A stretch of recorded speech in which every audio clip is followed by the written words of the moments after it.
We finally actually get our first top for the Illusionist archetype. Don't beg 30% of you that have not smashed the ever-living crap out of that subscribe button. Smash it so you guys don't miss out on more awesome content. Now, this is a breakdown here. This is what a healthy format actually should look like here. As you see, all of these ideas kind of floating together here to make what looks like one of the best metagame pie charts that I think we're going to see in a very long time. So we had Rescue Ace coming in and actually winning the event here. We've been no stranger to seeing how Rescue Ace has turned up its metagame like pressure and actually done quite a lot here.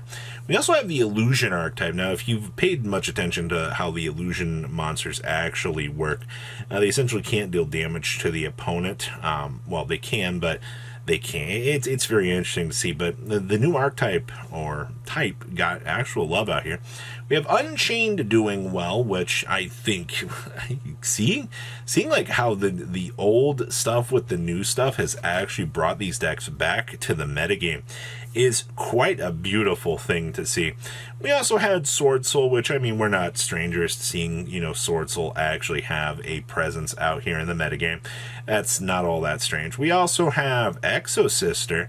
You know, Exo Sister with Sakitama is going to be a thing here in the TCG soon. We're going to see more and more people actually want to test out some of these ideas, and we'll see if they actually stick around. We also had Fallen of Albaz, so you'll get the chance to see some interesting developments with that. I'm kind of curious to see about that myself here. We also had Tier Elements. Oh, come on, man. Tier Elements every single week kind of latches on and sticks around. Like, it has become one of the, I guess, staples of the metagame here. And then, of course, we had Super Heavy Samurai as well. Definitely very interesting. Let's pass on over to the deck list. Ending the event here is actually Super Heavy Samurai sporting off Saravis in the main deck. Excuse me? The fact that I guess we're playing Saravis as like a preventative measure to make sure that the opponent can't target your cards so that you can make sure that you can actually get off the giant set.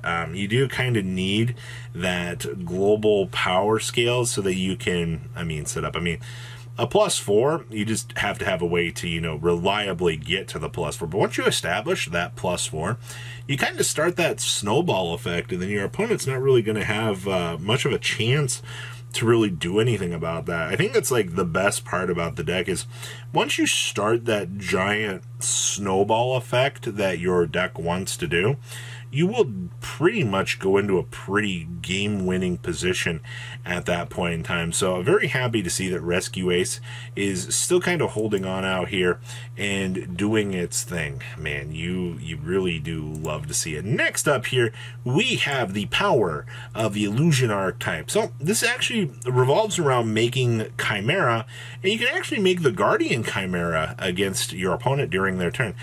Basically, the deck sets up some interruptible plays. That way they can't actually play the game. And then, you literally, your fusion card is broken. The thing that I think most interesting about this was we're not even playing the Gazelle or the Berfelmet.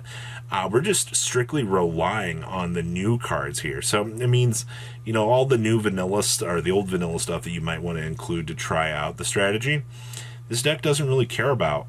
While that's an incredibly bold move, to not include those, it actually gave the deck a chance to see play. And yes, you are playing a mini Kashtira package in the deck. You do need those interruptible outs. And unfortunately, that's what you're going to have to do. You're going to have to play cards that might not necessarily feel the best in order to generate the particular best advantage that you can here. Next up is Unchained. You know, adding in very few new Unchained cards to the pool. It just proves like how much this deck was able to upgrade itself with the new cards. The new Link 2 giving the deck a whole bunch of extra extension options really gives this chance a chance to do its thing. Now, keep in mind, the deck still has access to one skill drain in here. It does become a little bit more sacky element, which is kind of unfortunate at the end of the day that you kind of have to rely on that. But you're still going to be able to pop off and get the same level of generation that you could. most of the rest of the deck, I mean, you're still going to toggle through your same levels of floating. You're still going to rely on the same standard level cards. Also, Droll and Lockbird here in their metagame, gaining a huge stepping stone in the meta. Like, it actually is a much more powerful card than it was previously. Next up here is Sword Soul. So, I think what's most interesting about this deck is, you know, throughout all of the changes and all of the things that this deck has had to go through, they still love the crap out of that level 4 tuner monster. They literally just play Instant Fusion just to be able to make the Magic Key tuner monster so that they can essentially expedite the process to make a synchro. And I think that that's absolutely amazing. That has been one of the most reliable things that this deck has had in its entire arsenal for all of this time that it has continued to play. The rest of the deck, I mean, they're still playing Vishuda and things like that, but you're not going through like the same routine that you had been up to this point. You're still going to kind of rely on, you know, the same standard backbone. They just don't like playing the extra 10E extensions because, you know, you still kind of have to worry about Maxi at the end of the day. If you get Maxied with this deck, you're kind of going to cry. And that's a little bit of the unfortunate thing. Next up is Exo Sister with Sakitama and Aratama. You know, a lot of people have been giving this deck a lot of crap as of late, and I'm actually kind of surprised about that. The biggest thing with this deck is, you know, the Spirit Monster extensions add an extra line of play to the deck, and those extra extensions really do make the deck really, really strong. It really amazes me that people just so far want to toss it up and into the trash can and be like, you know, I don't really see much of a point in playing this. I mean, I think you do need to be aware of, you know, the combo lines of the deck, because all of a sudden, if you're playing against Exo Sister and the Seal the Graveyard and you're dealing with like a Magnifica or something like that, and you're just like, what do I do? Like, I didn't think this matchup was very relevant. Yeah, you're going to get punished. And we try to educate you on these things so you can stay ahead of the curve here and see what's going on. So I think that this is where we're heading with this particular deck. Next up is Buster Blader Albaz. What? I'd seen other people testing out builds like this, but I haven't really seen it get off the ground too much. Chaos Angel is a massive help for this deck because being able to essentially, you know, turn any one of your little guys into a tuner monster, combine it with a Bice Steel, well, you're kind of off to the races. And that's actually pretty good. Looking at like the rest of this, oh my gosh, you could actually turn Fallen of Albaz into a tuner monster and tune it with a Bice Steel.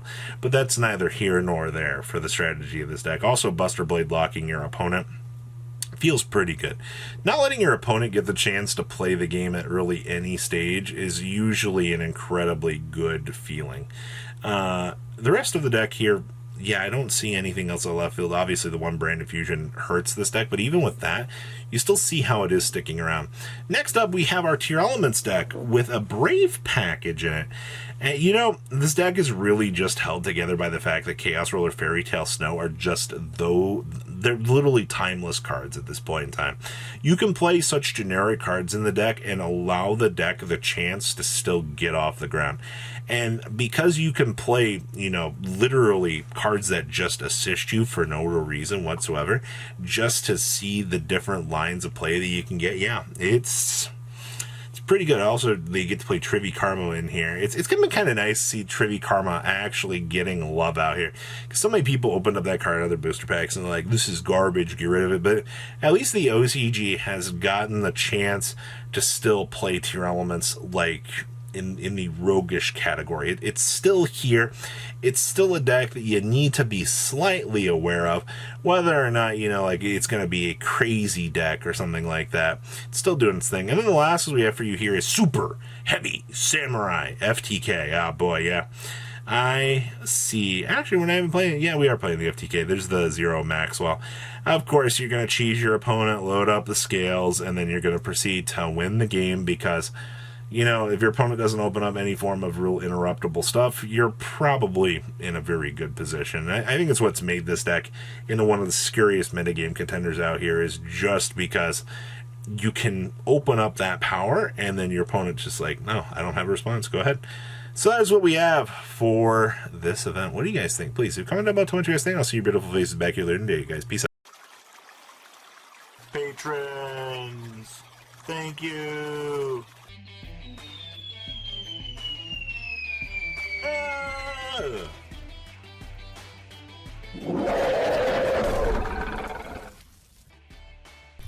Thank you so much for watching. Check out these other videos.